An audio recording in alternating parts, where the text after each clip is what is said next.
Okay. Okay. Mic check 1 2 1 2.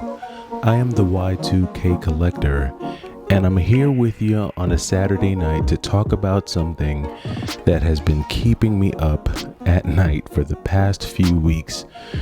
And it's this growing temptation to dive into SNES games. And for the longest time, I've always told myself, I'd said, I'm not doing cartridges, I'm not doing cartridge-based games, they're just too big, they're just too bulky, the form factor. And then there's just so many, easy ways to play those games through emulation, by buying one of the minis. You can do your own other, type of way of getting around the system to access and play these games.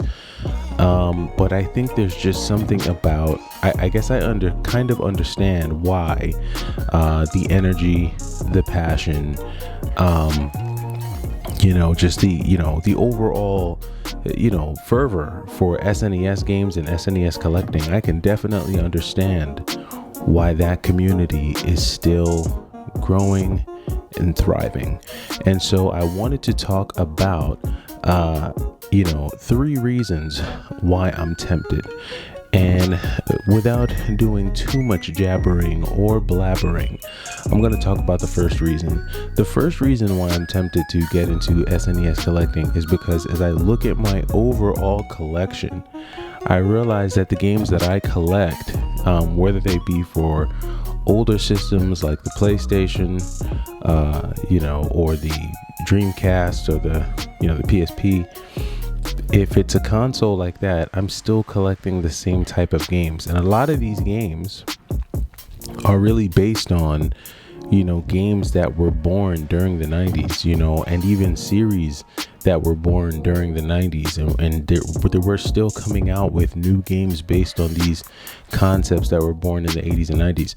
And so I do love, my 2000s, gaming. I do love my 2000s consoles, but there is some temptation there.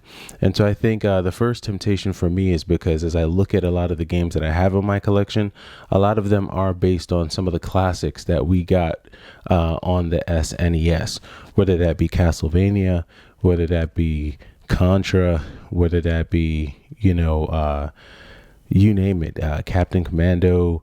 And I'm going to talk about 6 games that I have, and I've always had these in my collection. I've considered selling them, I've considered trading them, but for some reason I've always held on to them. And I guess these would be some cool games for me to start my collection with, but I'll save that. Reason number 2 is I think that if you were to look at the SNES market, it feels like there's a bit of a dip in that market with some games. And I feel like you can pick up games a lot more easily. I felt like you couldn't find decent SNES games, but I've seen some decent ones even in my area at like local game stores. And that's just interesting because I wasn't seeing anything like that for a while, but they're out there and you can definitely pick up some good ones. So I do think that that's the other thing. There's this dip. I think you can find some a bit more easily, especially if you're going for loose cart, because I think the heavy emphasis right now for everyone is complete in box. Everyone's looking for the complete in box game with the manual and for the the whole box to be perfect, and gradable and things like that. And so if you're not looking for any of that, you just want the loose cart, you just want to have the physical game to be able to play when you want to play it, then I think that there's a ton of opportunity out there for you to be able to dive in. So that's another reason why it's tempting, because in a way it feels just like a bit more accessible.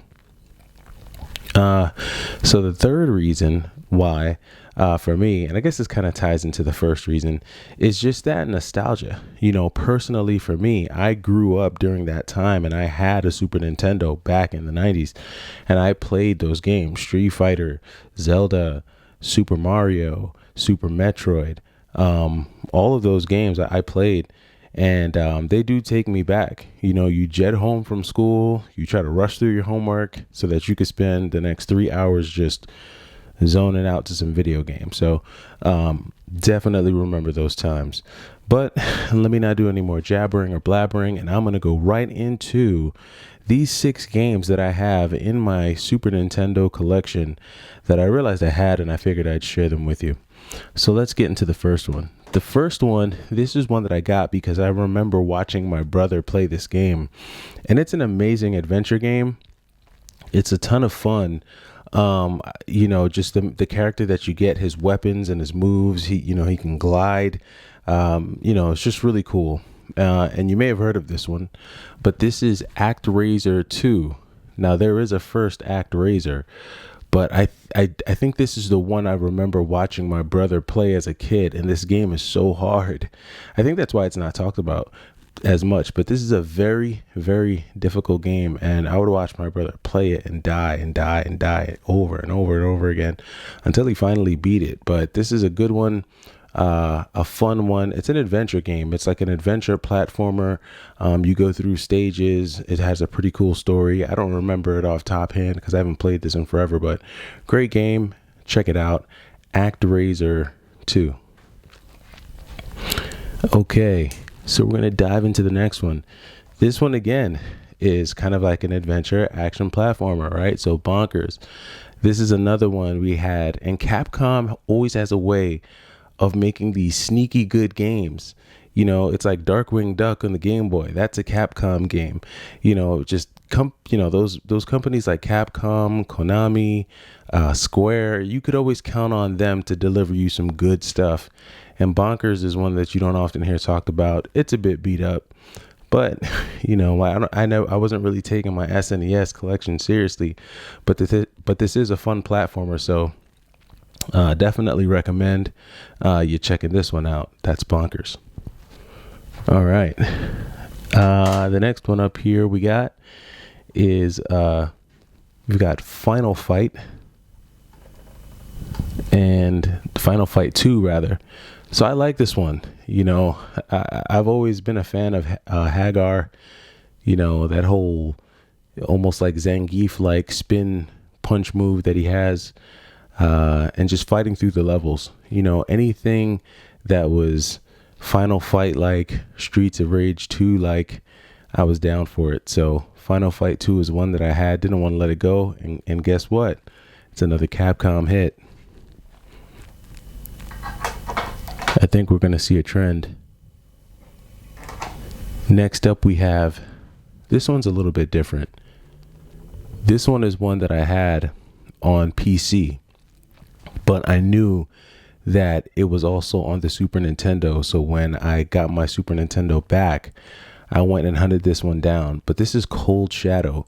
This is a very fun game. Disney has a way of making these sneaky fun games, and this game is very fun. It's almost like a Metroidvania style kind of action platformer, but you can switch from Donald Duck to this ninja that can like do combos and like swing from like these, like he can grapple with his cane, I think, if I remember correctly. This is a really fun game, so I would recommend you checking it out. This is Cold Shadow, Disney's Cold Shadow. This one probably is the one that sent me down the whole Marvel versus Capcom path, but War of the Gems, man, this is one another Capcom classic. This is one that I had to have. I remember I traded for this multiple times, like in the late 90s. And I remember getting this back and just beating this game over and over and over again. Yeah, and this is one that I had in my SNES collection, and it's a fun one. That's Marvel War of the Gems. And then last but not least, this game plays better than any 2D kind of sprite-based game that has been created today. This still hands down is one of the best, if not the best. Super Metroid. Everything about Super Metroid is dang near perfect. And I remember playing this one night, and Super Metroid is one of those games that really sucks you in. Between the story, the gameplay, the soundtrack, the sound effects, like the bass, man, like the just the overall sound on this game is enough to really, it pulls you in. The weapons, the challenge. It's very balanced. You don't feel like, man, I can never beat this. You feel like there's a chance. There's always like this sense of pressure, the sense of urgency when you play this game. Metroid is a classic. Super Metroid, rather, is a classic. And yeah, this one has to be in my collection because this is probably hands down my top. This is probably in my top 10 games of all time. All time right here. This and Castlevania. But yeah, Metroid is a classic. So if I were to start my collection, it'd probably have to start with one of these here. But let me know what SNES games you have. Do you have any SNES games? Even if it's only a couple, maybe it's just one or two. I do have one of those homebrew cartridges that give you a bunch of the SNES games in one. But ain't nothing like the real thing, right? So let me know what games you're interested in. If I were to add any SNES games to this collection, I do have a few games in mind that I'd be looking for. I'd actually be looking for a copy of Demon Crest. So if you have a loose copy of Demon Crest, hey, put the comments down below. I'm definitely looking for a copy of Demon Crest. What else? Turtles in Time is definitely one that I would want to get. I've always wanted to get that one back. Let me think. I can't really think of any other ones right now. Oh, Axlay. Yes, Axlay. That was one I played a ton of back in the day. So if you got any of those, please feel free to leave me comments down below. As long as the prices aren't outrageous, I'm definitely interested.